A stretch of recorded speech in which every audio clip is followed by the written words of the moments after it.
हिमाचल का सियासी पारा उतरने का नाम नहीं ले रहा। अगर हम बात करें पिछले चुनावों की तो लगभग 4 महीने से ज़्यादा हो गया है और हिमाचल में जो चुनाव की बात करें तो लगातार जो है चुनाव चल रहे हैं। पहले राज्यसभा का चुनाव था तो उसमें हिमाचल में राजनीति में बड़ी उठापटक हमें देखने को मिली और उसके बाद हमने देखा कि 6 विधायक जो थे वो मुकर गए थे और उन्होंने कांग्रेस का दामन छोड़कर बीजेपी का हाथ पकड़ लिया था।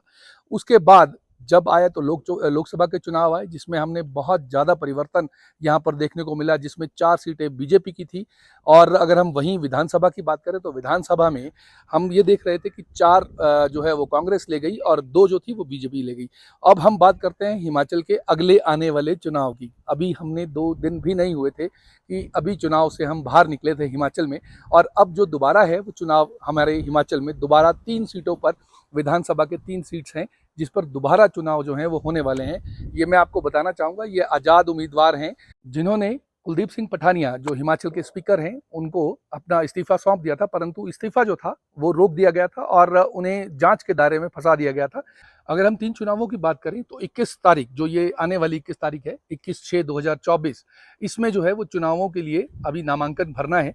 और मैं आपको बताना चाहूँगा इसकी जो लास्ट डेट है वो 24 तारीख जो है वो रखी गई है और इसके बाद जो है विड्रॉल की जो लास्ट डेट है वो 26 तारीख है और उसके बाद जो है वो 10 तारीख को इस पे चुनाव जो हैं वो हो जाएंगे।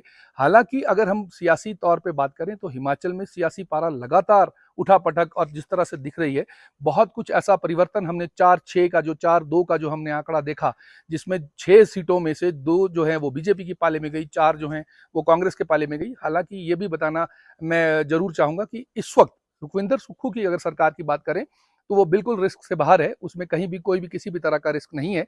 अगर ये बीजेपी तीनों सीटें ले भी जाती है तो भी मुख्यमंत्री सुखविंदर सिंह सुक्खू जो हैं वो बिल्कुल सेफ हैं।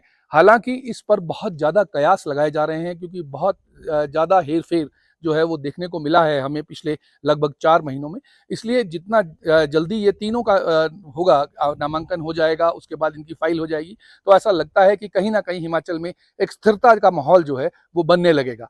सोलन से अनुराग शर्मा, इंडिया न्यूज़।